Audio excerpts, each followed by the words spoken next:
Waryaa waxaan idin sheegahayaa hadda ka hor baa la yidhi laba nin oo doqomo ah baa wada tartamay. Markaas baa mid wuxuu yidhi inaan kaa doqonsanaha maanta ayaan kuu caddaynahayaa.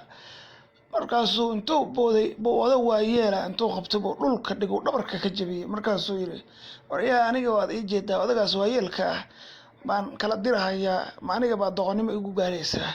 Kii kale intuu soo booday buu yidhi odagaas waayeelka aad kala jabinaysid waa aniga aabbahay. Marka waxaan idin sheegahayaa ilka case ma fanaan baa Sharma Boy adigoo u jeeda.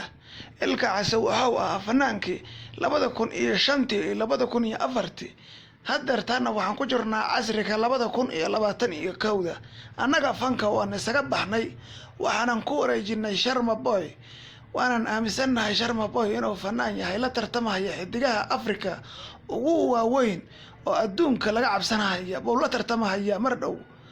waxaan la yaabanahay ninkan la leeyahay ilka case qays heesihiisa dhan oo qaadahayo waxaa ku jira meel heblaayo iyo qabiil heblaaya baa ku jira. war qabiil waa laga tagay reer xasan iyo reer jinni iyo reer faaq labadaba waa laga tagay iyo magaalooyinka aad tirinaysid oo dadka ku beerjilacsanaysid. waxaan la yaabay ilka case heesihiisa dhan or dib ugu laabo ood soo dhagayso. waxaan waryaa maxaa kaa qaldaniyaho adiga maxaa haysaan horta maxay yihiin isku eg oo ayaga dhan magaalooyinka le ka hadlahaya.